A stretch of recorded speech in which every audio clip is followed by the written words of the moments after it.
Hello guys, welcome to Excel VBA programming. Today I'm going to take you through the basic part of designing a form in Excel VBA.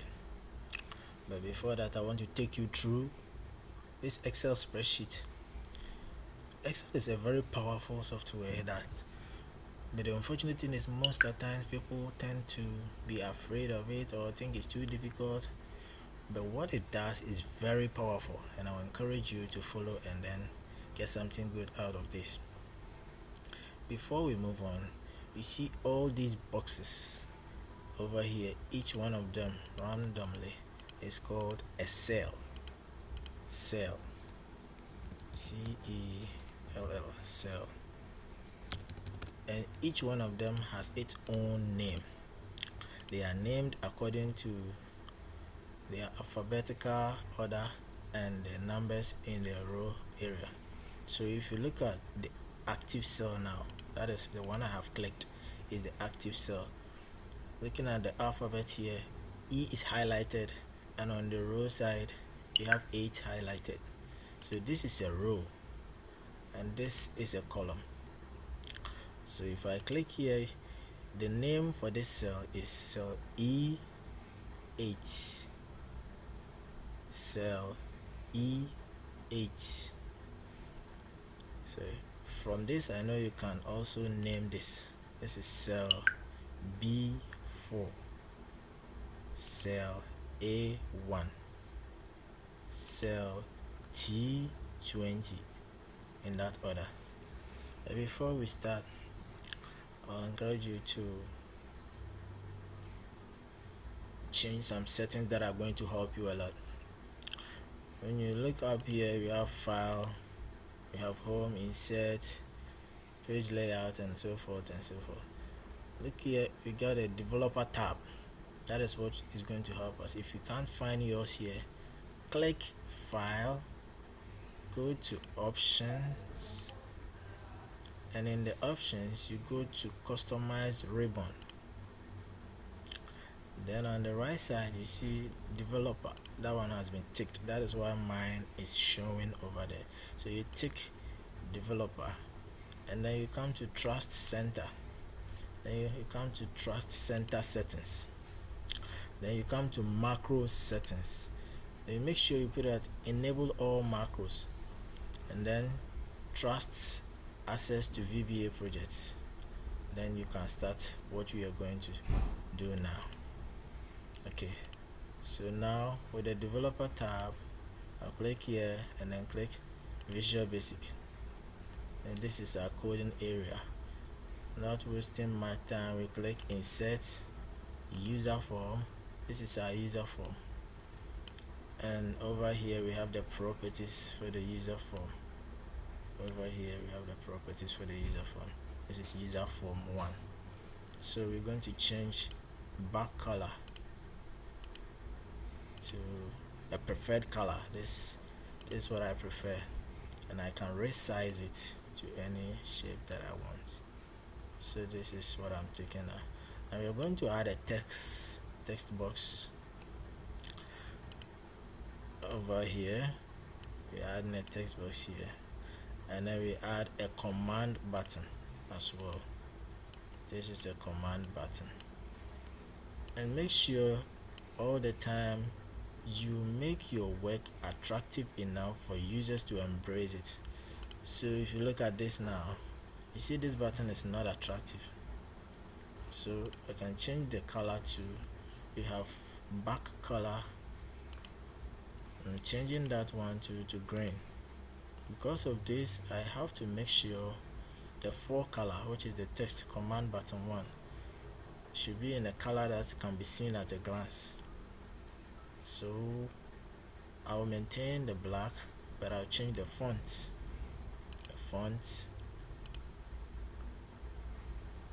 Make it bold, and then increase the font size to 12. You see it's bold, but that's not what I want. I'm going to change the command button 1 to submit.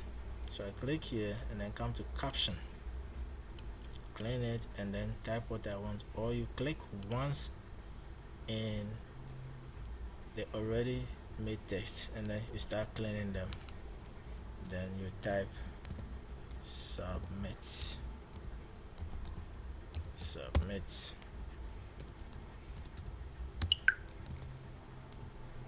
So you see it has taken effect here, and it's also here in the caption area. Oh no, that's the form. I'm clicking on the button.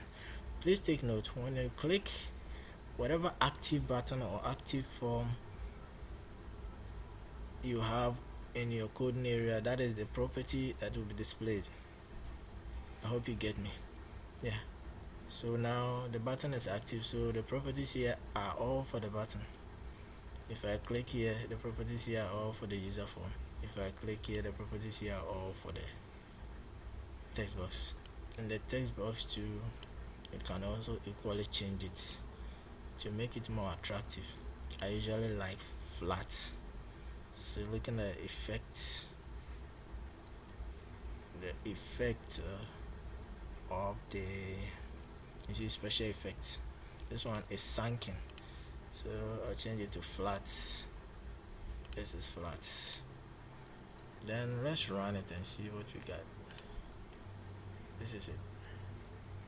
You can add more text boxes, and you can add more command buttons depending on what you want to do. So let's add one more text box. So you can go to the tools box and get a text box, or you can equally click here, press Ctrl on the keyboard, and then drag it to the left. Then you have to, so let's say you have 2 text boxes, and you will need to label them. You need to label these text boxes. So using the label, we have, let's say, okay, let me use a caption area so that you get more familiar with it. So this is the label side, and the caption. What is the caption? Caption, let's say first name.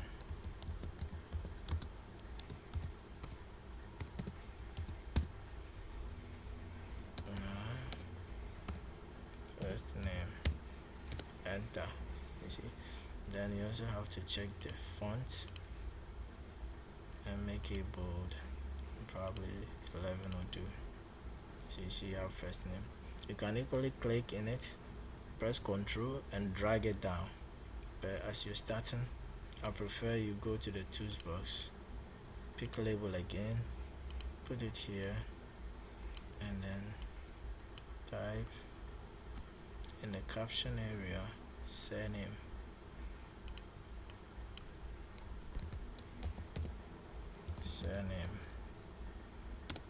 And then go to font,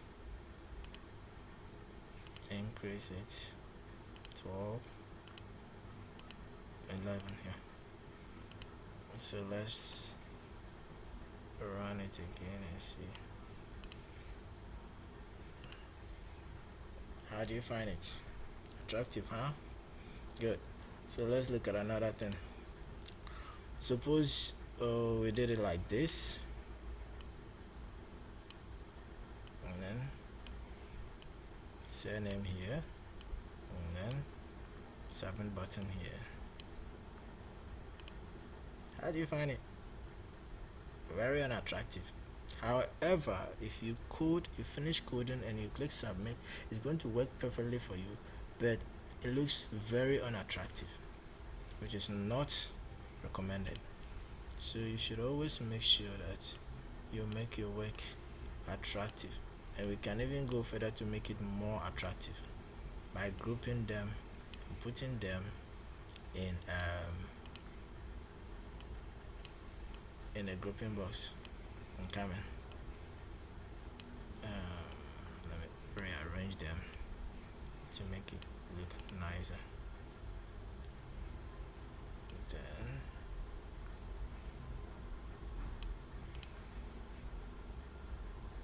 okay, so this is it, and you can also format you see the text that are appearing in the text box are also not nice, so you can format the text box to also make the four color or the four text look attractive. So I'm picking 10, making it bold, and the same thing for the other one. I'm picking